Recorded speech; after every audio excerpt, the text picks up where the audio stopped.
I gave Silent Hill 2 every opportunity to wow me. But it never did. Instead of the brain-bending adventure with scares and gore that I had so desperately hoped for, it turned out to be a sloppy, monotonous bore that nearly put me to sleep. I kinda wish it would have, so I would have woken up to realize that it was all just a bad dream. These are not my words about Silent Hill 2. These are the words of Justin, who reviewed the game for Game Informer back in 2001. Chances are you've already seen images of this review floating around on social media. Though, Justin wasn't the only critic who felt slightly disappointed at the time. For GameSpot, Joe Fielder wrote, "Those who had hopes that the sequel would improve upon every aspect of Silent Hill will be disappointed." Because it doesn't. This unnamed PSM writer was equally unimpressed with the sequel's lack of gameplay innovations. Today, Silent Hill 2 is almost universally recognized as one of the best horror games of all time, if not the best survival horror game, period. Something happens when a video game is unanimously immortalized with the label of masterpiece. I imagine that some of you are currently thinking, how could those reviewers be so wrong? That was my initial reaction as well. And therein lies my point. When Silent Hill 2 finally reached its lofty cultural status, it kind of became immune to criticism. Even those who don't appreciate the game are still expected to recognize it as one of the important ones. Personally, I don't find that to be a very useful way of analyzing any kind of art. It needlessly stagnates any potential progress within the critical discourse, tricking you into believing that everything there is to say about a piece of art has already been said. It implies that there could actually be such a thing as an end of discussion about art, which is frankly a terrifying notion. It is also incorrect, though this hasn't stopped the Silent Hill fanbase from treating this game as a holy and close to flawless relic. Maybe not this version though. It has gone so far in fact that ever since developer Bloober Team announced their remake of Silent Hill 2, the collective response seems to mostly have been a mix of facepalms and blood-boiling rage, albeit with a growing amount of cautious optimism as the release date started closing in. Not even a masterfully made video game like Silent Hill 2 is beyond scrutiny, and it never was. Justin isn't on the wrong side of history. He was merely expressing his opinion. And in this video, I will express mine. Silent Hill 2 used to be my favorite video game. I still love it, but even I have to admit that there are aspects of it which are deserving of more criticism than it's currently getting. I'm not doing this because I want to contentiously claim that your favorite video game actually sucks, or that the label of masterpiece was never warranted, but because I want to show the importance of re-evaluating art, of observing art from different angles over time. I also intend to talk about how the borderline toxic debate surrounding the Silent Hill franchise, and the Silent Hill 2 remake specifically, have made people look away from some of the issues that the original game is equally guilty of.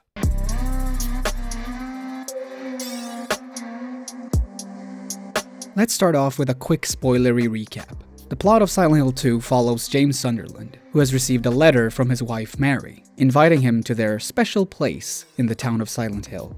James is rightfully confused by this because, in his own words, "A dead person can't write a letter. It's illegal." Though this fact doesn't diffuse his curiosity one bit. As he enters the town, he soon realizes that its population almost exclusively consists of hostile monstrosities, enveloped in a dense and all-encompassing fog. One of these monstrosities is what James refers to as the Red Pyramid Thing, more commonly known as Pyramid Head among the game's fanbase. This creature stalks James throughout the town, with the increasingly clear intent to punish him personally. He's not the only one carrying around personal demons, though. Along his journey, James comes across Angela and Eddie, as well as a young girl named Laura, who all have their own reasons for coming to town. Angela is implied to have come back to take revenge on her still-living family members for the severe childhood trauma they caused. Eddie may or may not have escaped to town after his personal insecurities caused by years of bullying finally made him lash out and harm someone, or several someones. And Laura, who met Mary while they were both hospitalized, shares James's goal of finding her. While the paths of these characters occasionally intersect, it's James's pursuit of Mary that takes center stage in the story. Except James doesn't find Mary, but an eerily close look-alike named Maria. These two women share an overtly Freudian Madonna whore dynamic, where Mary is portrayed as being soft, kind, and pure, while Maria is commanding and sexually forward. The implication is that Maria is James's ideal version of Mary. She possesses all her best, mostly physical qualities, with a greater libido to boot. She's the woman James secretly dreamed of having, while Mary was slowly rotting away in her hospital bed. And it's a dream which the spiritual powers of the town, and Pyramid Head by extension, repeatedly aim to shatter. Before the game's climax, James will witness Maria die 3 times, twice at the hands of Pyramid Head. This is not just a punishment, but a reflection of what James himself did to Mary. In the game's grand reveal, a videotape depicts his and Mary's final moment together, where he suffocates her with a pillow. Mary was indeed sick, she was eventually going to die, yet James chose to speed up the process, and then cleared his conscience through selective amnesia. So when he comes to Silent Hill, he's forced to watch her be killed over and over and over again, until he finally accepts what he has done. Depending on how you played the game, the final confrontation will be with a monstrous version of either Mary or Maria. Either way, a version of Mary has to be killed for a now confirmed 5th time. And once again, it is James who goes through with it. The game then ends with James leaving Silent Hill with Laura, perhaps as her new adoptive father, James leaving with Maria, who immediately starts to show signs of having the same incurable illness as Mary, James taking his own life, attempting to resurrect Mary, being abducted by aliens, or revealing that the whole thing, every intricate element at play in Silent Hill, was actually orchestrated at a master control terminal by a cute Shiba dog. The last 2 are canon, I will prove it! My personal gripes with Silent Hill 2 start with the inclusion of these alternate endings. The amount, what they entail, and how the player achieves them. For a story to pull off more than one ending successfully, there needs to be enough build-up to support each one. As the number of distinct endings increases, so too does the risk of undermining the other potential routes. To paraphrase George R.R. Martin, you can't have a story written with the intended conclusion that the butler did it, and then change the ending last minute to reveal a completely different killer, without even acknowledging how this revelation clashes with the rest of the story. As contentious as the following statement might be, I believe that the multiple endings of Silent Hill 2 cause a very similar problem. While working on an essay about the video game Cry of Fear, I reached out to Courtney Garcia of the YouTube channel Screen Therapy to discuss the psychology of the game's main character, Simon. Garcia introduced me to the concepts of redemption narratives and contamination narratives, which in short are used to describe how we write and look back on our own life stories. A contaminated narrative is largely based on feelings of inadequacy and self-deprecation, of finding yourself in a terrible living situation, blaming yourself, and claiming to not possess any means to get out of it. A redemption narrative is about finding yourself in a similar situation, but taking active steps to improve upon it, about accepting that improvement is even a possibility. Simon's narrative is a contaminated one, and while the player choices that determine which ending he receives are a bit too vague in my opinion, at least the game spends a large portion of its plot hinting at the possibility of a grim ending. I find that Silent Hill 2 is so unmistakably written to be a redemption narrative that all the endings which contradict that narrative only work to undermine James's whole character arc. As James defeats the Pyramid Head, or Pyramid Heads, for the final time, he defeats the physical manifestation of his need for self-punishment. He calls himself weak, forever needing Pyramid Head, implying that he now understands that the right action was never to wallow in self-pity, or to suppress the truth, but own up to it. There is an argument to be made that the contaminated narratives of Angela and Eddie foreshadow James's own potential fate. But neither Angela nor Eddie ever receives a moment of clarity like this. They don't fight what brought them here. They succumb to it. So when the final confrontation ends up being a battle against Maria, it makes narrative sense. Like Pyramid Head, Maria was born out of James's subconscious, and to fully let go of Mary, he also has to let go of his idealized version of her. I don't particularly like that James has to do this through violent means, since killing Mary is the whole reason for him being here, which is only made worse by the fact that Maria has, at this point, fully transformed her appearance to Mary's, Trauma isn't this easily resolved. There's no quick fix, and even though the violence can generously be viewed as metaphorical, what the player sees is someone reaching the end of their therapeutic journey by bludgeoning the living hell out of the thing that represents their pain. Violence doesn't solve trauma, although from the player's perspective, it can be cathartic. It's comforting to enter a world where there actually is a big bad that can be permanently beaten, and that the player character is strong enough to accomplish that. But in this particular case, it isn't Mary who James has to conquer. It's himself. It's an internal struggle, not an external one. But this is a video game from 2001. You're getting a final boss battle no matter how narratively inappropriate it may be. If you achieve the so-called leave ending, you're rewarded with a scene where James and Mary have one last tear-jerking conversation. James says that he only killed her because he couldn't watch her suffer any longer. He then corrects himself, admitting that he hated her for taking his life away from him. Mary doesn't believe him, asking him how this could be true when he looks so sad about all this. Personally, I do believe him. I believe that he did love Mary, that he didn't want her to suffer, but that he also buried a whole bunch of feelings of frustration and resentment towards her. There's no defending what James did to Mary, but it's also tragically human that both James and Mary were overtaken by irrational bursts of emotions as a result of a shared traumatic experience. In the end, Mary simply wants James to go on with his life, and so he does. Presumably with Laura, a character that is ultimately abandoned by the plot entirely if you don't get the leave ending. Once she finds out what James did to Mary, Laura scolds him and then silently walks out the door, leaving a conspicuously loose thread behind.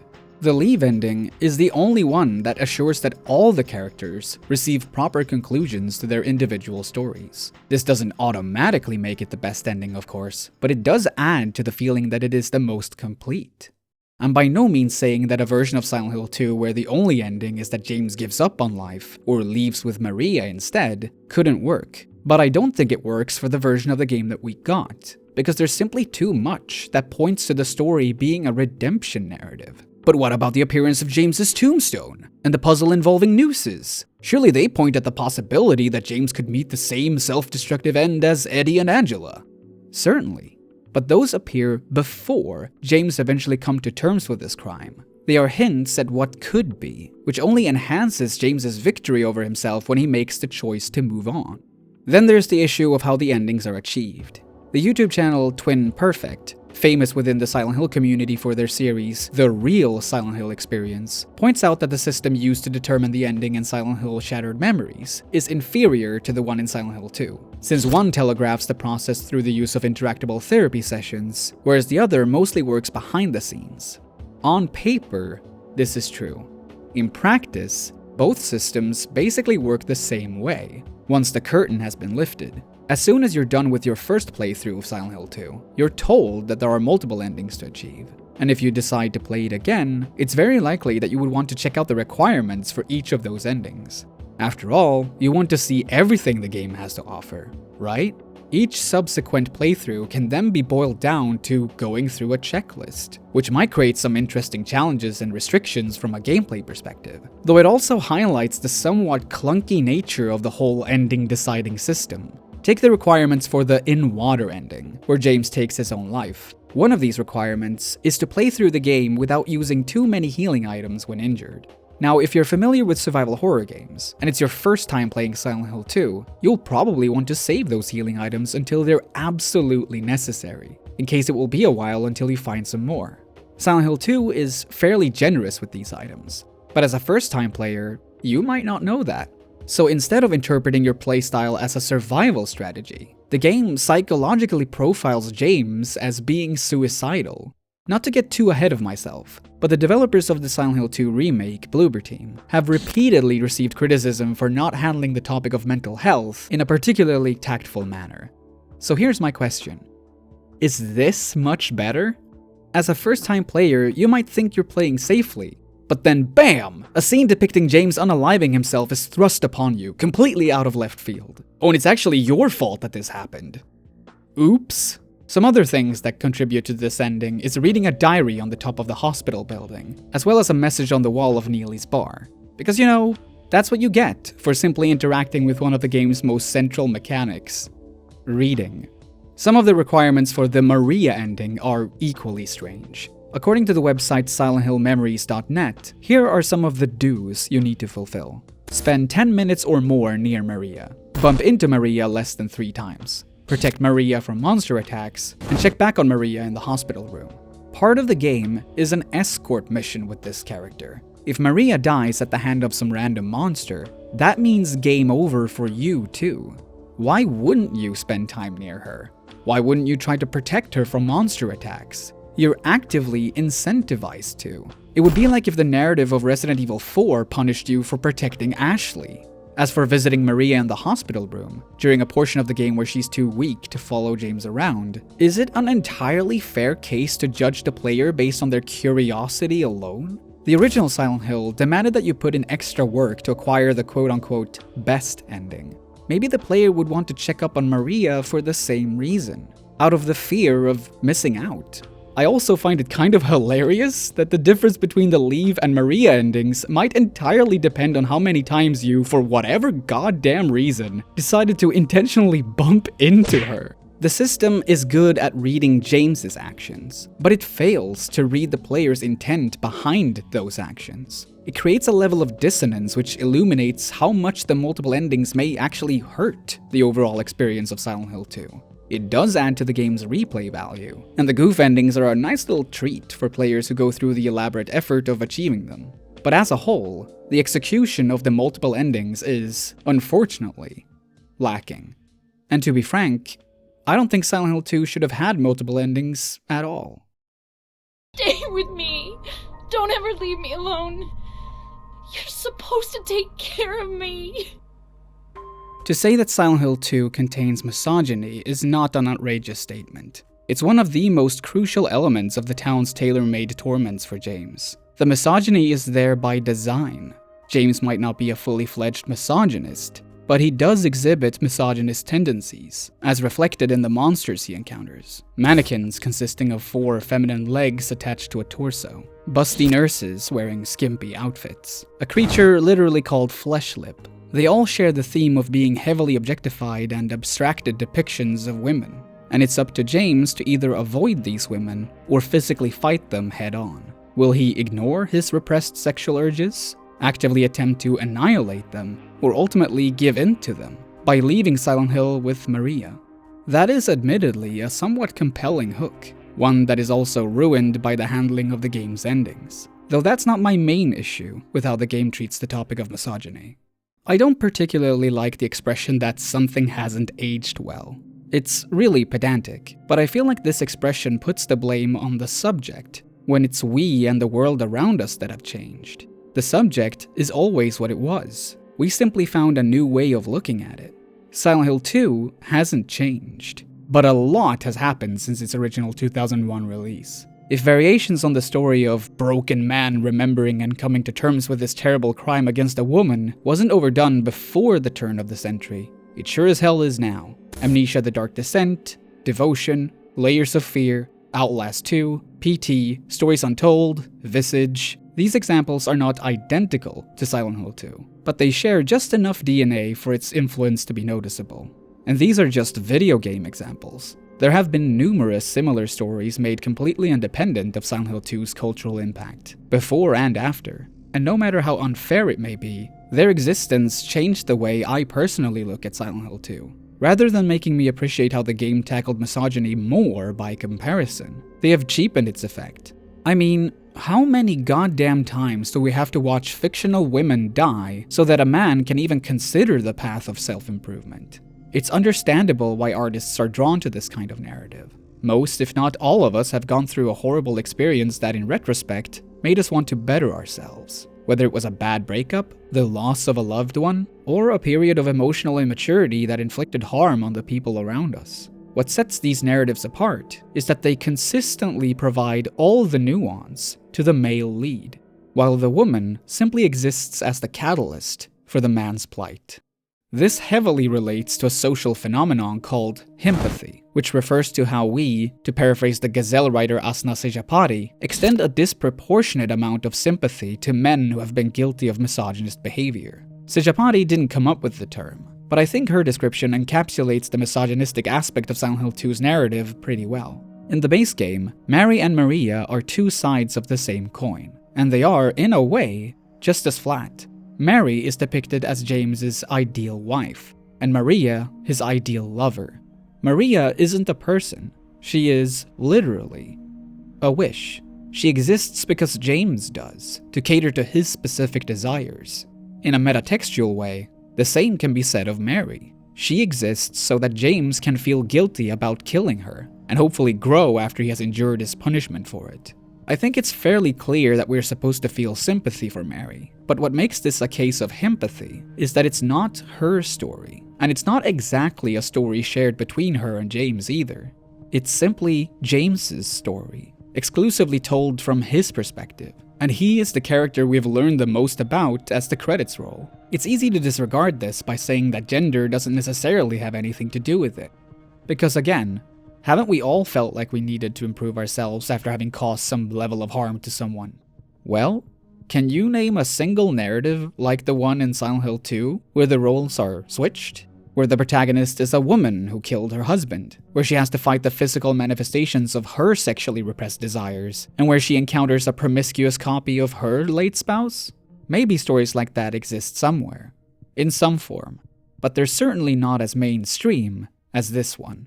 And to think that there was so much potential that Team Silent deliberately held back on. 3 months after Silent Hill 2 came out, an expansion titled Born from a Wish came bundled with the Xbox release of the game. It provides the base game with so much more depth that I kind of wish that it was the base game. In this story, the player takes on the role of Maria, as she has just been birthed by the town. She monologues about how she doesn't have anything to live for, but that she also fears death. All that she desires is to not be alone. So she sets out to explore Silent Hill, on her own, in search for company and purpose. This characterization of Maria is noticeably different from the one we get in James's story, and not just because she has overtaken the role of protagonist. She's not defined by anyone else. She's an independent person searching for her own path. She's capable of physically defending herself. She single-handedly solves puzzles, and she's willing to selflessly lend a helping hand to a fellow loner named Ernest. So when she eventually finds out about James, throws away her gun, and walks into the fog to find him, it's gut-wrenchingly tragic. She willingly decides to give up her own agency, as symbolized by the tossing of her weapon, to fulfill her designed purpose of providing unquestioning love and pleasure to James. And what does she get in return? Well, she either leaves Silent Hill with James, only to one day die of the same incurable disease that took Mary, or she's killed in a boss fight as James realizes that he doesn't need her anymore. From the moment that this expansion ends, Maria is doomed. With the revelation that Born from a Wish provides, Maria suddenly becomes the most compelling character of the base game, to the point that James comes off as significantly less sympathetic, the way he ultimately throws her aside like a tool that has outlived its purpose. This doesn't make him lesser as a character, quite the opposite actually. It helps to negate some of the game's empathy, since the expansion gives the player a more intimate perspective of someone who is, or at least will be harmed by James's misogynistic actions, something the base game could have really benefited from. For more on Born from a Wish, I highly recommend a video by Eurothug4000, why the best part of Silent Hill 2 isn't the main campaign, which explores even more of the expansion than I have. When you break it all down, Silent Hill 2 is a game about the objectification of and violence against women. What it isn't about is what it's like to be on the receiving end of that objectification and violence. I usually prefer to criticize games for what they are rather than what they aren't, but when comparing Silent Hill 2 with Born from a Wish, I can't deny how I wished that the base game would have focused even more on a female perspective, that it had focused on the victims of misogyny rather than a perpetrator of it. This might be one of the main reasons why I've gradually come to prefer Silent Hill 3 over 2, which does make that switch of perspective to great effect. Killing a person ain't no big deal. Just put the gun to their head, pow. Having seen the discourse surrounding Silent Hill 2 and its remake, I'm starting to suspect that the definition of subtlety is entirely subjective. There are aspects of the original game that are ambiguous, though personally, I would not consider it to be subtle, at least not as an overall experience. A perfect example of this is Eddie Dombrowski.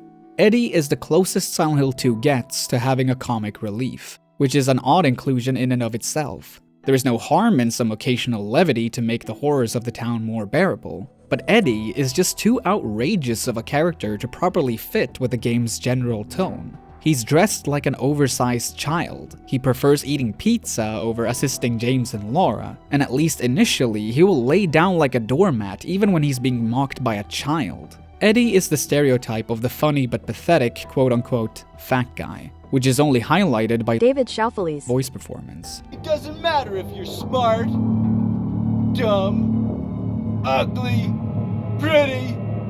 It's all the same once you're dead. I'm not blaming the actor, of course. He merely gave the performance requested of him.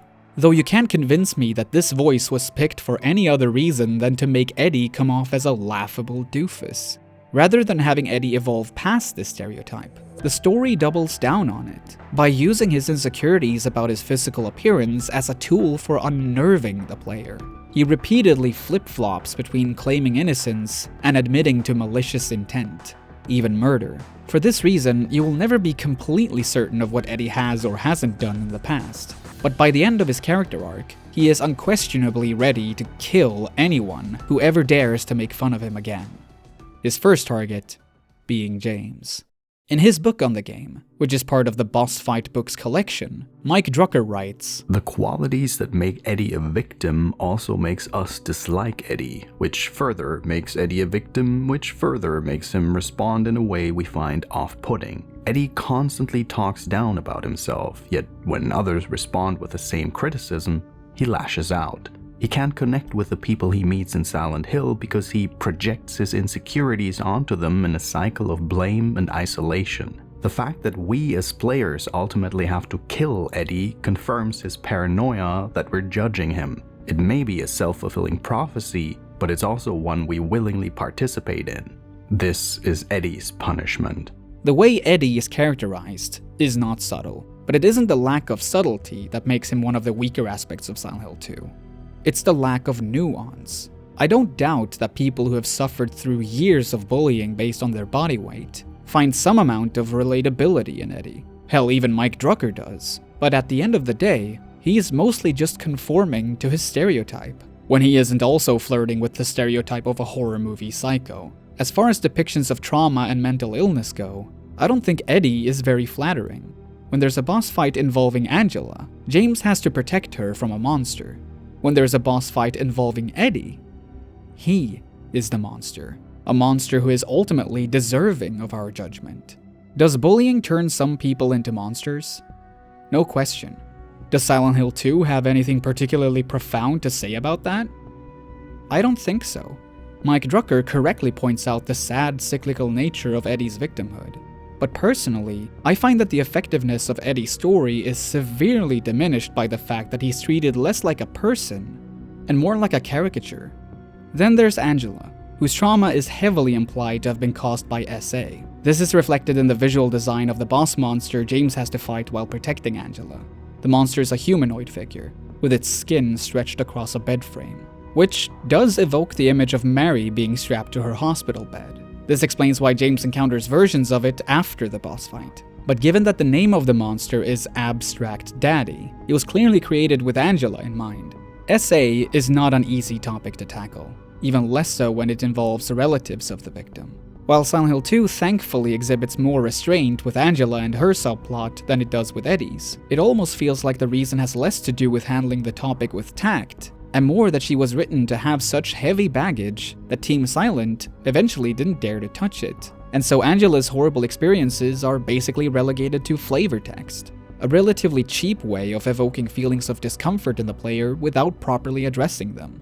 There is subtlety to Angela, but what that subtlety attempts to obscure is how needlessly edgy her backstory truly is. Bluntness can be an issue when depicting mental health issues, but as Angela's story shows, so can subtlety. What do we actually mean when we talk about good and bad representations of mental health issues in media? Is bad representation simply when the topic is handled with pessimism? Is good representation merely when the symptoms and behaviors feel realistically accurate? Are terms like good and bad actually useful when discussing the complexities of a topic like this? Since there's such a societal stigma around mental health issues, a stigma which people with those issues often end up internalizing, I'd argue that good, or rather thoughtful representation, isn't just that it's true to real life, but that it includes a sense of hope, or some indication that help is at the very least possible, as well as what kind of help can be offered in specific cases. For example, the 2018 game The Missing, J.J. McField and the Island of Memories, is an overall tragic tale of a young trans woman at the end of her rope. But as she realizes that there are people around her who are willing to fight for her, to be there for her, she decides to embrace life once again. This is, arguably, a thoughtful representation of mental health issues. In Silent Hill 2, despite James taking the knife he fears Angela will use on herself, and defending her against the manifestation of her deep-rooted trauma, she still decides to give up. For me, it's always like this, she says, as she ascends a burning staircase, never to be seen again. What is this representation suggesting about people with her kinds of struggles? Real-life cases of mental illness sometimes do end tragically. Of course they do. But fates like Angela's are so predominant in entertainment that they arguably just add to the widespread glamorization and sensationalization surrounding mental health issues, rather than opening up a dialogue about how these fates can be avoided. This is why I, in retrospect, find it kind of baffling that Silent Hill fans, me included, could ever think that Bloober Team were unfit for a project like the Silent Hill 2 remake, often citing the lack of subtlety and treatment of mental health issues in their gamography. People used to laugh about there being a character called Sadness in the Bloober Team game The Medium. But is Eddie's character any more subtle? Are Mary and Maria? Bloober Team have indeed tackled mental illness poorly in the past, but that's not just a symptom of their particular games. It's a symptom of the entire horror genre, Silent Hill 2 included. Horror is transgressive by nature. That we have gotten used to depictions of societal taboos like serial murder, SA, and violence blamed on mental illnesses doesn't make those topics any less taboo. Whether they are intentionally offensive or not, there are always going to be depictions of these topics that will offend someone, even when the stories come from a place of sincere empathy. That's not to say that sloppy representation deserves a free pass. If that were the case, I would never have made my videos on Cryofear or the suicide of Rachel Foster. But it should be a reminder that just because you have this crystallized image of Silent Hill 2 being close to or completely devoid of problematic aspects, that doesn't mean that Bloober Team's previous work has to be the polar opposite. The Medium ends with the implication that trauma is hereditary, and that the only way of stopping it is to sever your bloodline altogether. Bloober Team's take on the Blair Witch Project ends with a fairly similar sentiment. Meanwhile, Silent Hill 2 has several characters die because of their trauma. Even the main character if the game decides to surprise you with an ending where he learns nothing but to let go of his will to live. Isn't this a slightly reductive comparison? Admittedly, yes. But you do see the similarity, right? Well, if you don't, isn't that proof enough that one person's claim of bad or even good representation of mental health issues can and likely always will be viewed differently by someone else? Some people find comfort in redemption narratives. And as I learned from reading the comments on my Cryofear video, some actually find a level of comfort and positive encouragement in contamination narratives as well. That's what I mean when I say that, despite all the harsh criticism I've thrown at Silent Hill 2 thus far, I still love the game. Time doesn't entirely replace our readings of art. It adds all of our new readings onto a personal pile. I have more than one reading of Silent Hill 2, just like I have more than one way of playing it.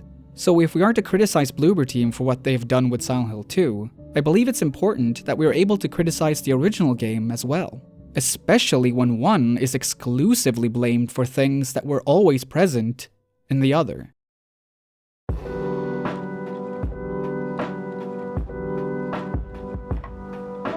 I am more than guilty of adding coal to the hate train against Bloober Team in the past. However, at a certain point, I felt like I was laser focused on beating this one particular dead horse when the actual issue was the entire farm. Okay, that's not a good analogy. Both writing and reading so much of the criticism left me feeling needlessly angry. It pulled my attention away from conducting deeper analysis in favor of spewing knee-jerk rage posts. As it turns out, that's exactly what happened to the rest of the Silent Hill fanbase. As new trailers for the Silent Hill 2 remake started dropping, the reactions were...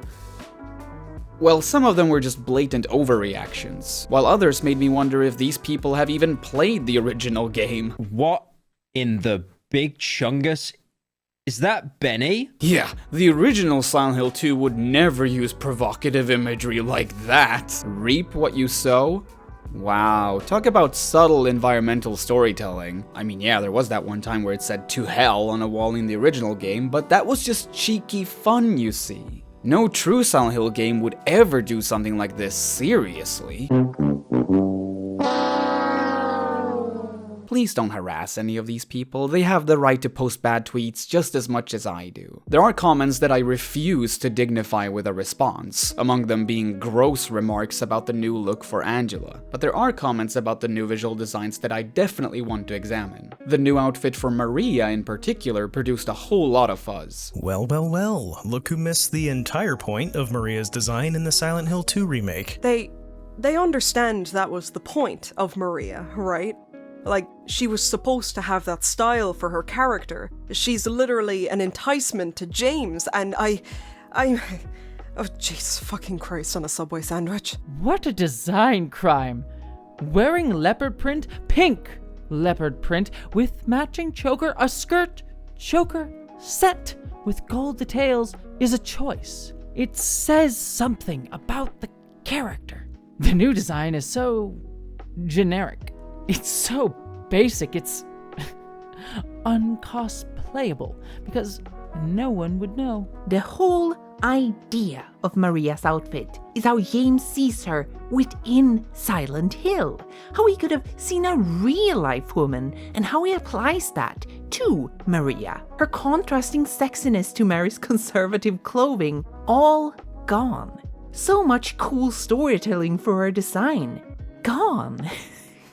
It's gone. It's fucking gone. Silent Hill 2 Remake Maria doesn't look like a manifestation of James's overt sexual desires. She looks like she works in a bank and can't eat spicy food. Personally, I can't say whether or not Maria would fare well on an episode of Hot Ones, but I can say that I wholeheartedly disagree with each and every one of these people on the topic of her new outfit. I find that comments like these are very telling of what a lot of people expect out of video game remakes. Unlike remakes of films, video game remakes are seemingly supposed to stick to the source material as faithfully as possible. I can understand that way of thinking to a degree. It's neat to be able to experience a classic title almost exactly like it was, but with significant graphical upgrades. That's not a remake, though.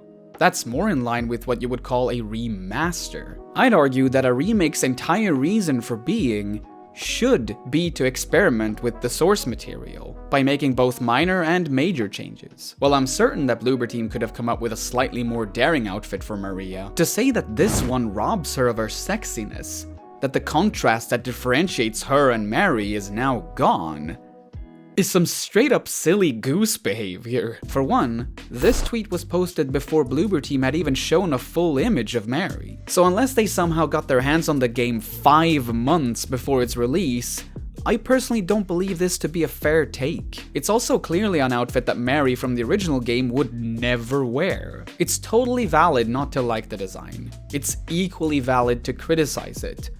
But it doesn't break her character. The skirt still accentuates her waist and curves. Her top still reveals her cleavage, and wait, hold on, why should this even matter? Why should Maria be sexy to you? She's supposed to be the manifestation of James's sexual desires, and what those are is entirely up to whoever designs her. What matters is that she works as a contrast to Mary. And she obviously does. I also think that it would look like cosplay if she did keep that Christina Aguilera-inspired outfit, especially now that everyone and their grandmother knows where the outfit originates from. But fair enough, there is at least some amount of validity in this criticism. These comments, however, Today's Silent Hill transmission proves that Bloober are trying to make their own version of Silent Hill 2 while tiptoeing around what makes the original special. It's not going to be the faithful remake many people desired, but it doesn't look bad either.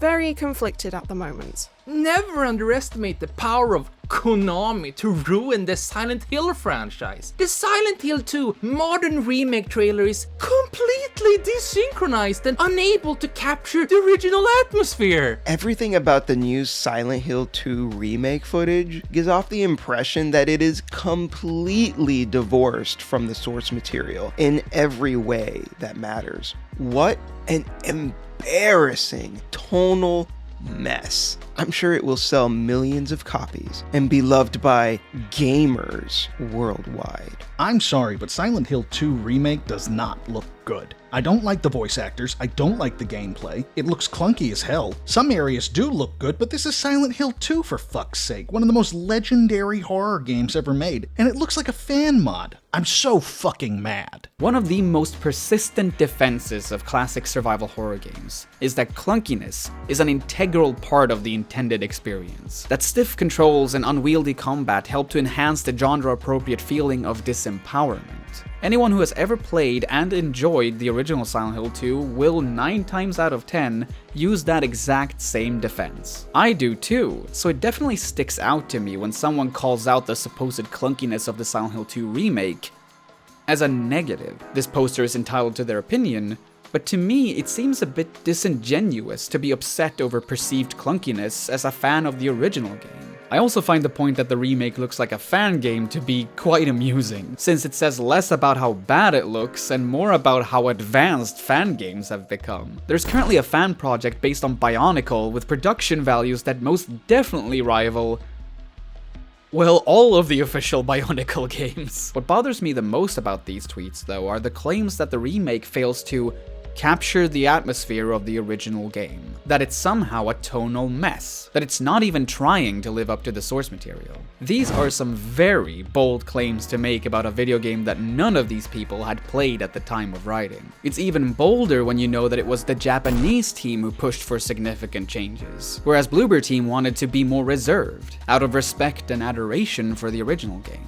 Say what you want about the final result, but it wasn't the result of malice. When you write stuff like this, so far in advance, you may think that you're critiquing the Silent Hill 2 remake, but what you're actually doing is making up a version of the game in your head based on limited amount of footage to make yourself upset. It's a trap, and it's easy to fall into it. I have done it many times, and I will likely do it again, simply because of how social media sites like Twitter function. It actively encourages you to post your negative reactions, because negativity is a booming industry. Fellow YouTube creators know this all too well. There's a reason why videos with a more optimistic angle generally tend to do worse numbers than those who focus on negative ones. Controversy and drama is appealing. It provokes engagement, so it only makes sense that people end up contributing to it. But again, it's a trap.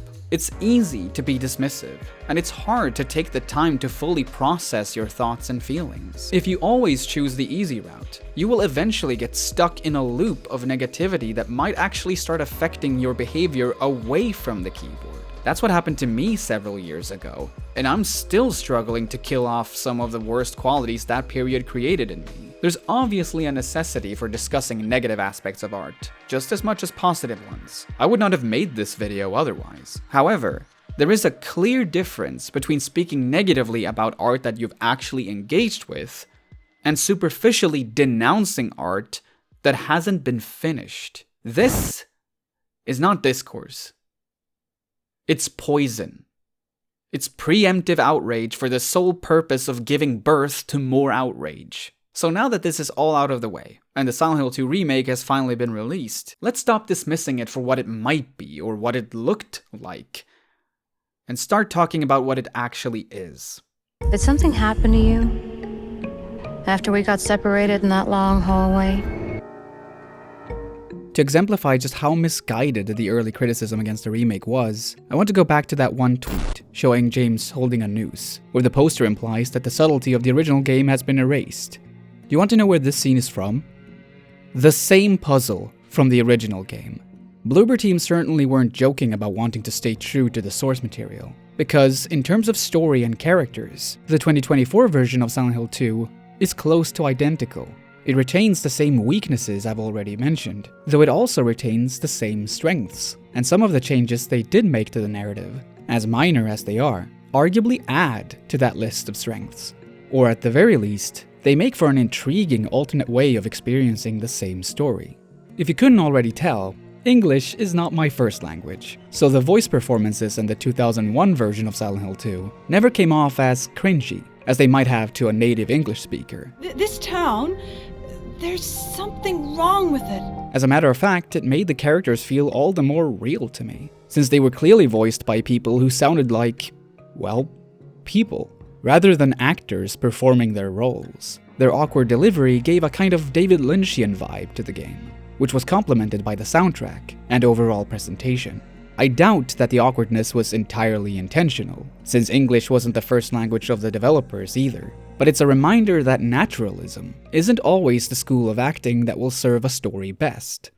That being said, the new voice actors do a tremendous job in the Silent Hill 2 remake. What it loses in that Lynchian charm, it gains in nuance. One of the best examples is how James interacts with Angela.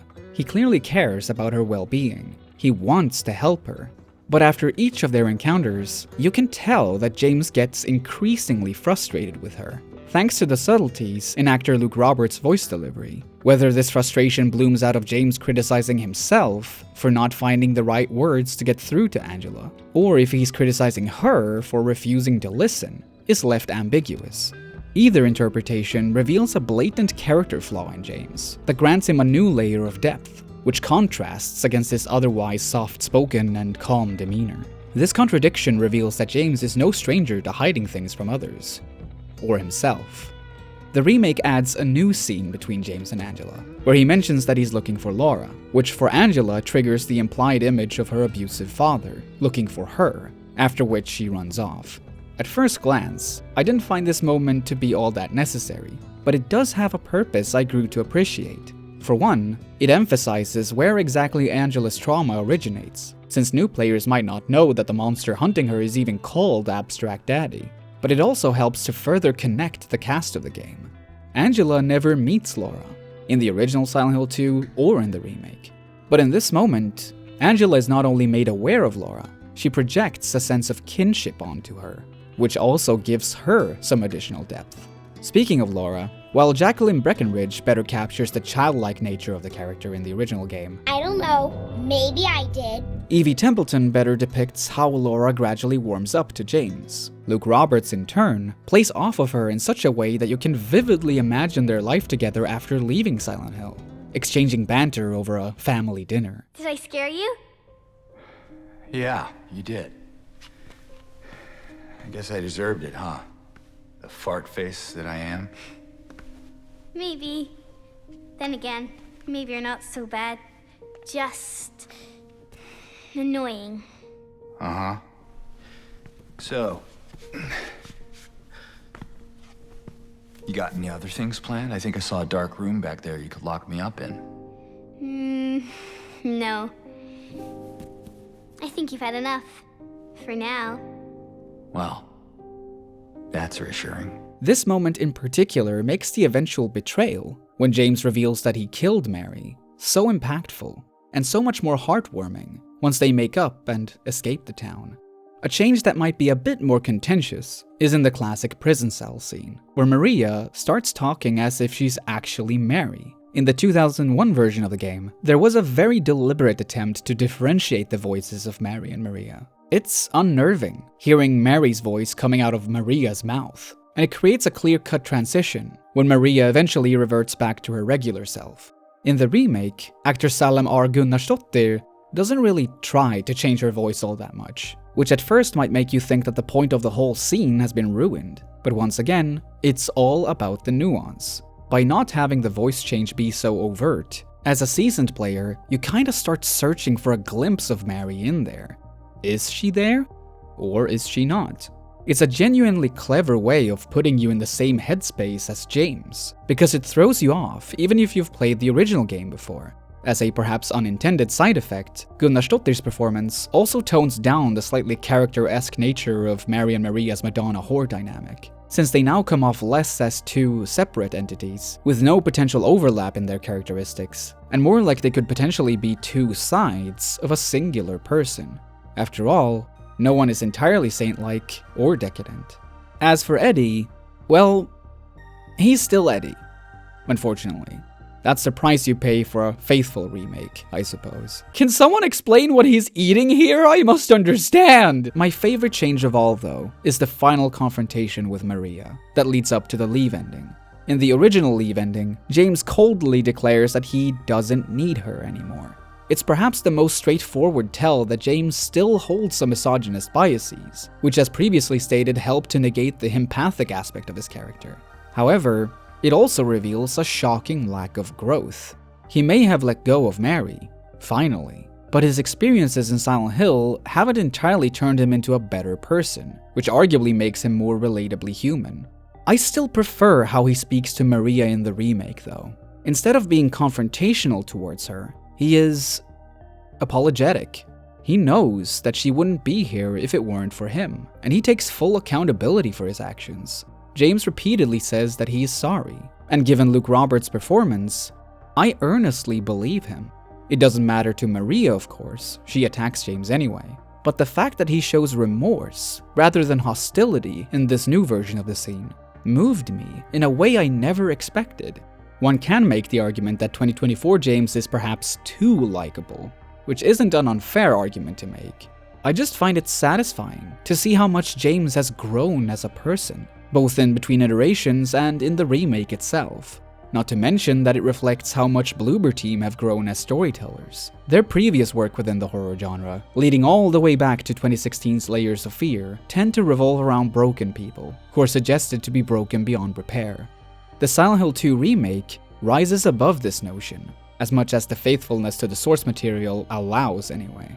While James's attempt to resolve the situation with Maria ultimately fails, the attempt shows his growth and instills a sense of hope that genuinely trying to help someone, to care for them, will always be the better option than simply giving up. There is one thing the remake was never going to top, and that is Mary's ending monologue. As much as the acting in the original game has been criticized, there is no denying that Monica Horgan's delivery is beautifully heartbreaking. The way she audibly struggles to hold back her tears the closer she gets to that final line. James, you made me happy. Gunnarsdottir doesn't do a bad job by any means, but it's difficult to listen to this version of the monologue without constantly comparing it to what is frankly one of the most sincere pieces of video game acting ever put on a CD-ROM. The gameplay is where we find the more extensive changes Bloober Team dared to make. While the camera perspective in the original game varies between hovering slightly above James, revealing plenty of the environment around him, and more fixed points where the camera pans to catch up with his movements, the remake's camera is primarily stuck behind James's shoulder. A superficial critique of this change would be to point out that it was only made because the remake of Resident Evil 2 did the same back in 2019.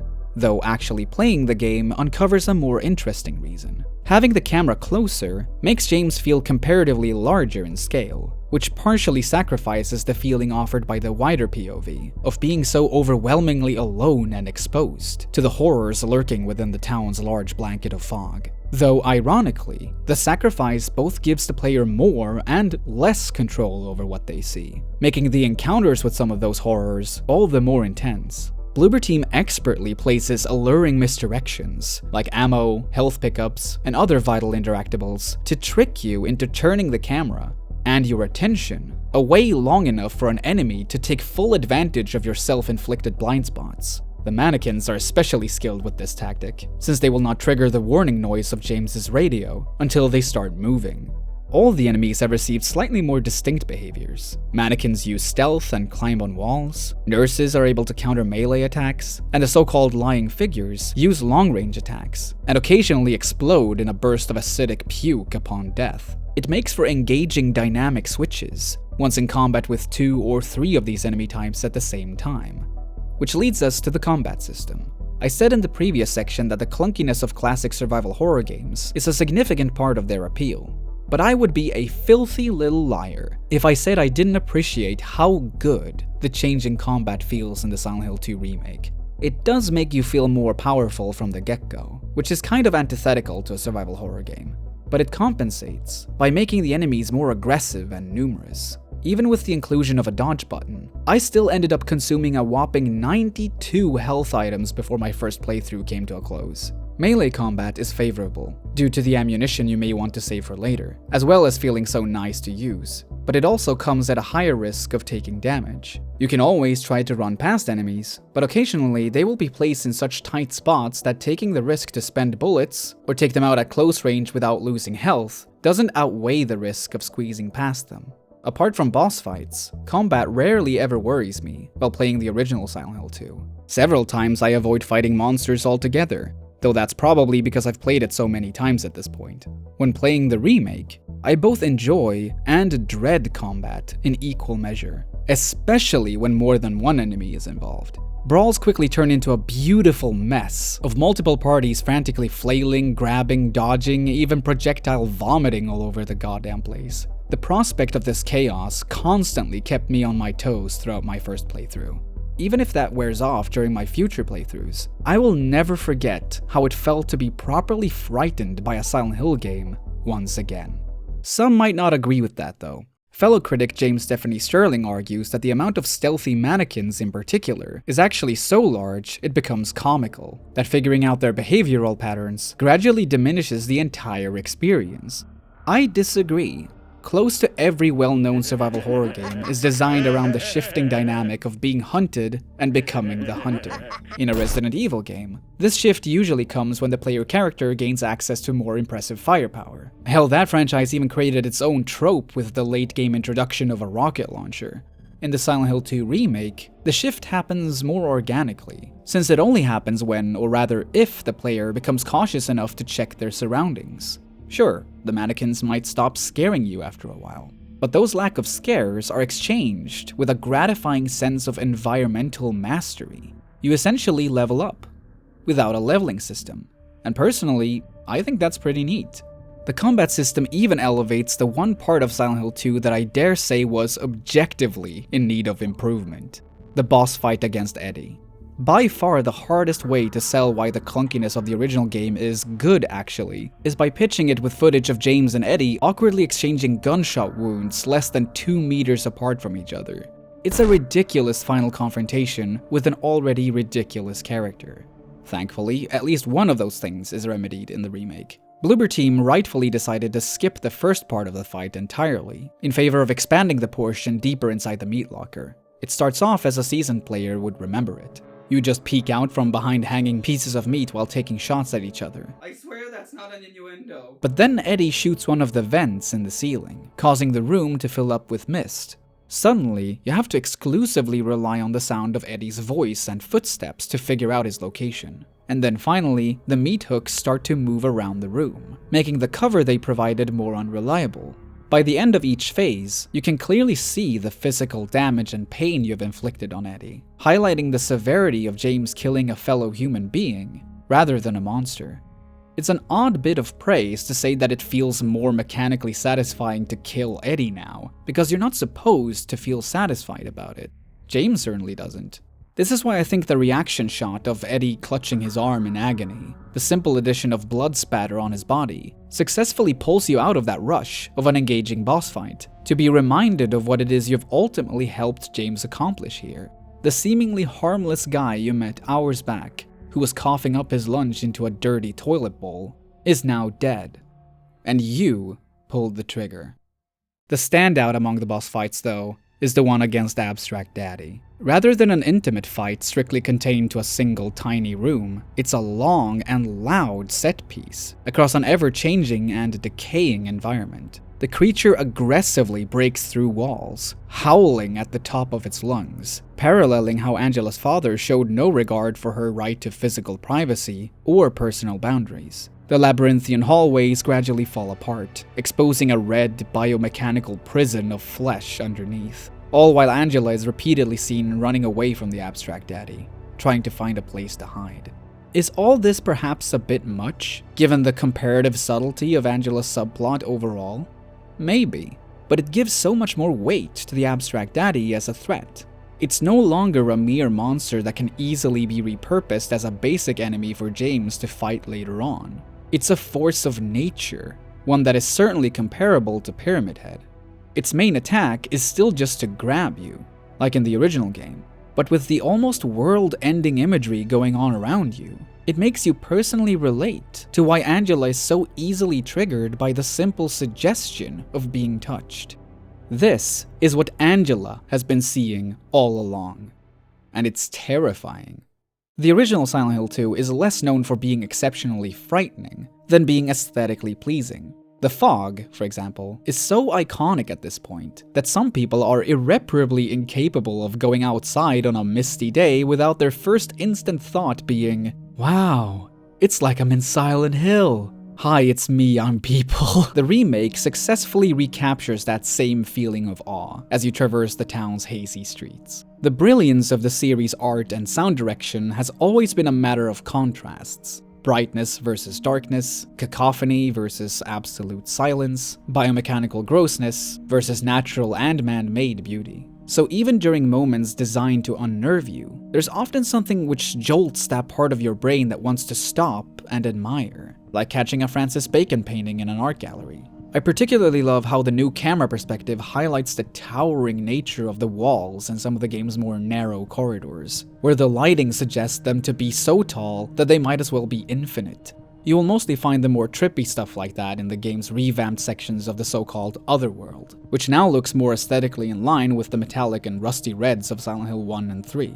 While the original Silent Hill 2 has a story that is so detached from Silent Hill's overarching plot that it could almost be considered a spin-off, this creative liberty at least makes it slightly more cohesive with the rest of the franchise. It also has the positive side effect of adding to the environmental variety.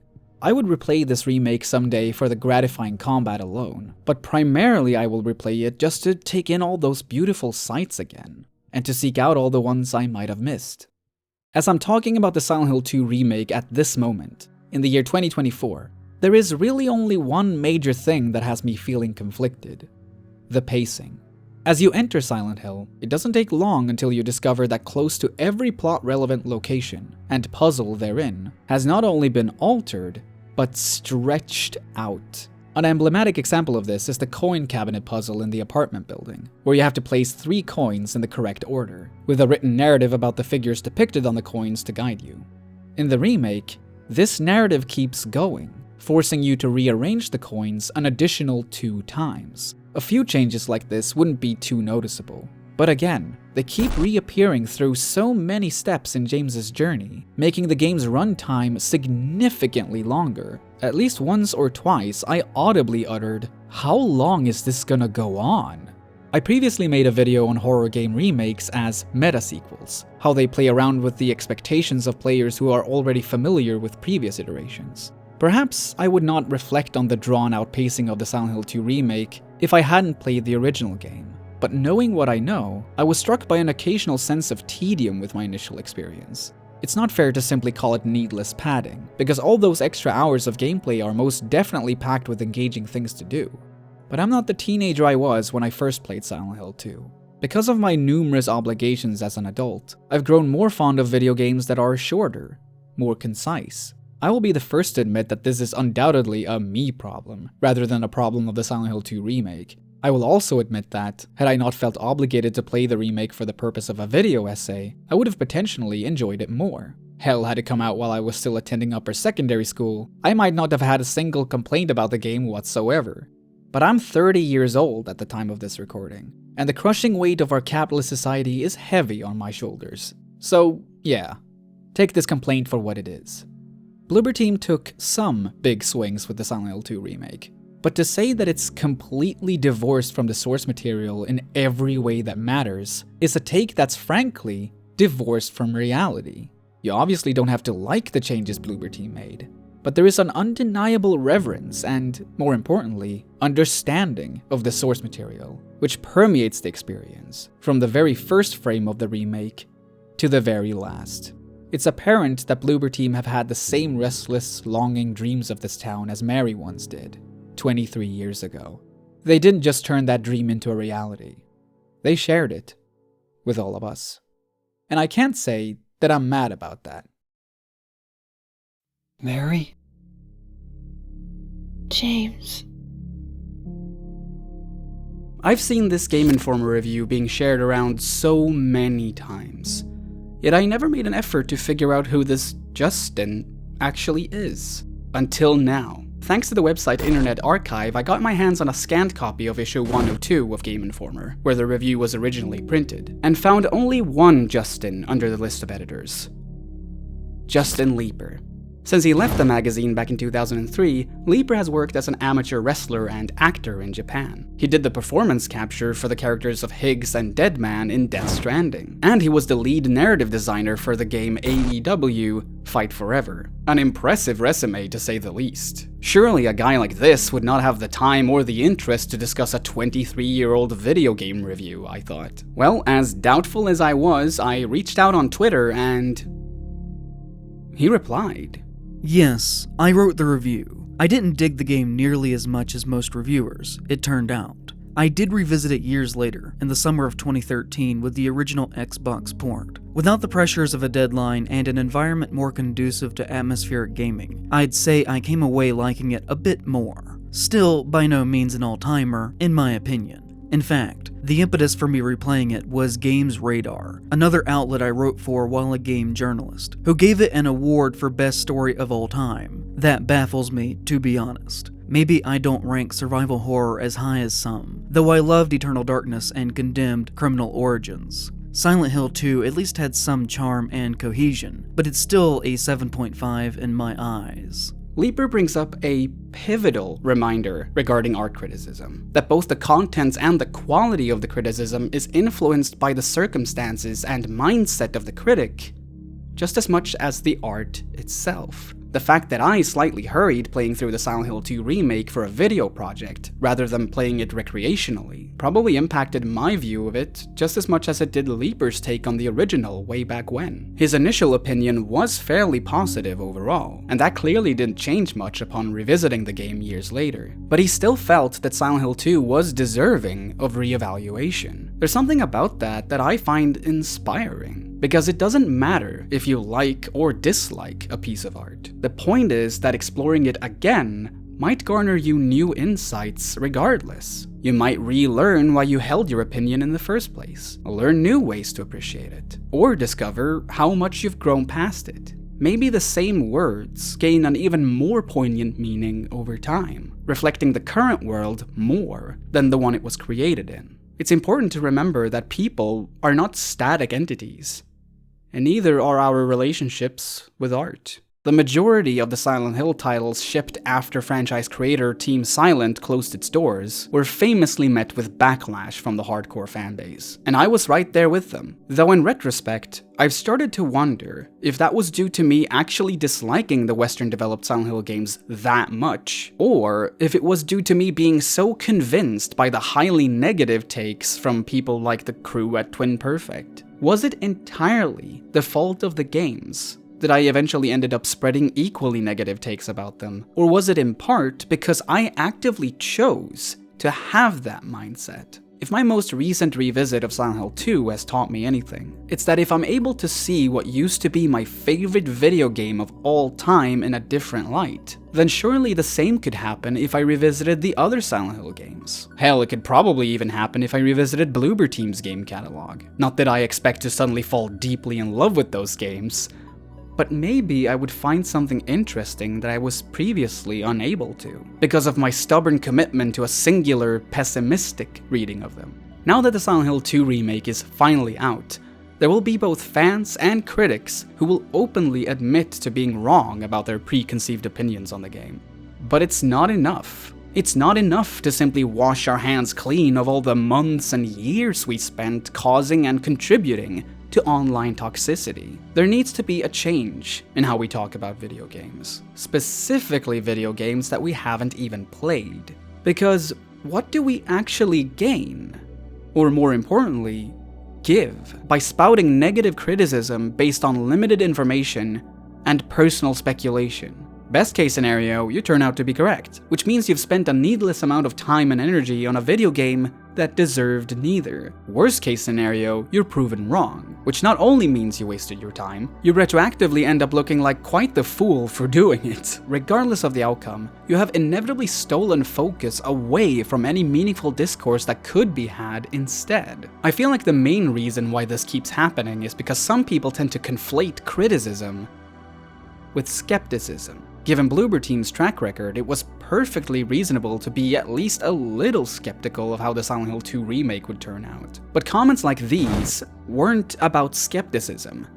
They were about criticizing the game without context. Bloober Team deserved criticism for their previous games, but they deserved it after they released, when people actually had a chance to play them and make their own informed opinions about them. In law, there is the well-known concept of presumption of innocence, that a defendant in court is innocent until proven guilty. I'm not saying that there are never any instances where such a concept should be ignored while discussing video games. I mean, if a publisher comes out and says that their next huge AAA title will contain microtransactions, you can be fairly certain that there's going to be an aspect of that finished product that's going to be monetarily predatory towards its players. However, in the case of artistic critique, I do believe we could at least try to practice some more of that presumption of innocence. Because a lot of the time when we don't, we frankly don't know what the hell we're talking about. Please note that I'm saying we,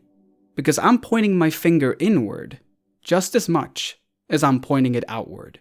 You will always have something more meaningful to say about a video game the years after its release than the years before it. And you will end up saying less if you trap yourself in the mindset that some games are more immune to scrutiny than others. It admittedly feels cheap to end this hour-long video with the sentiment that you just need to have an open mind, man.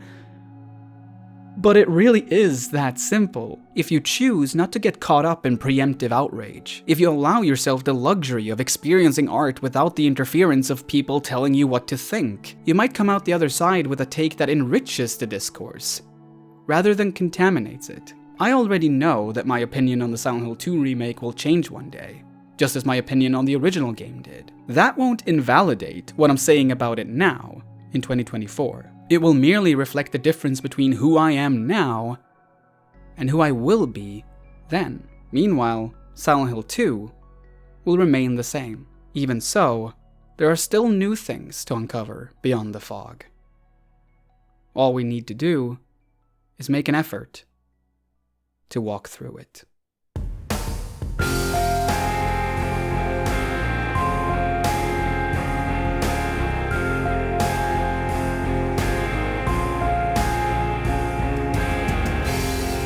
Sirens calling, attuned to obey. Yeah, reaching to a choir with nothing to say. Yeah, lost in tangents, winding, forgot where to be.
Bear me to mind that your body screams.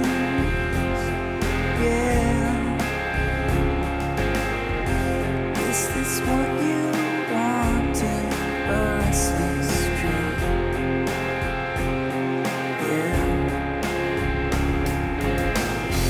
Caged it by nothing, a willful deceit. Yeah. Now the time has come, you're free to leave. Yeah.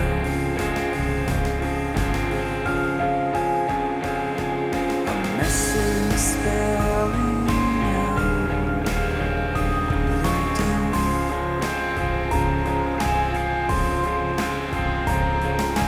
In between the lines, a clue.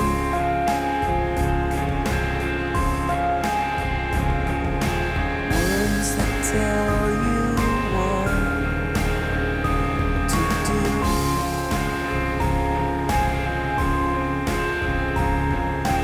Writings on the wall.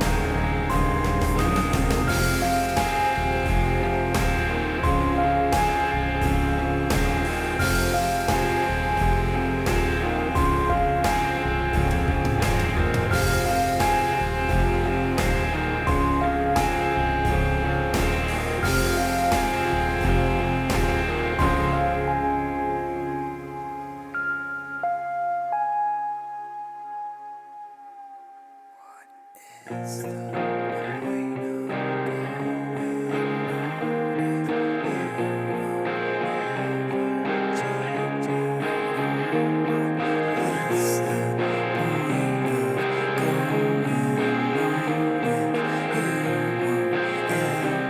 ever change at all?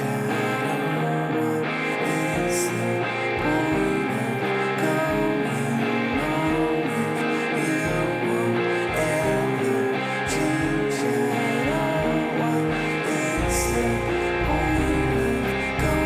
point of going on if you won't ever change at all? Is the point of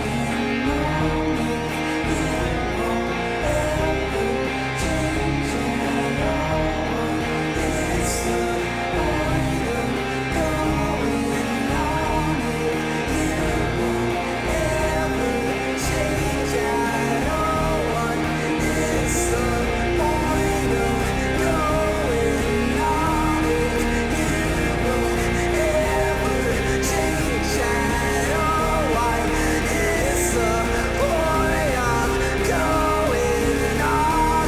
Is the point of going on if you won't ever change at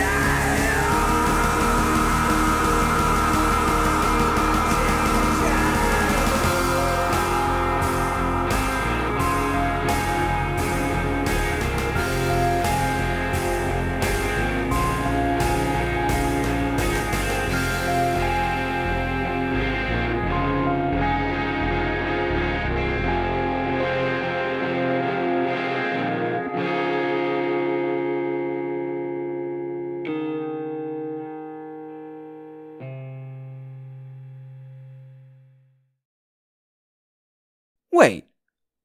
You thought I was joking when I said I would tell you why the Silent Hill joke endings are canon. Who do you take me for? I'm a serious video essayist. I don't make jokes.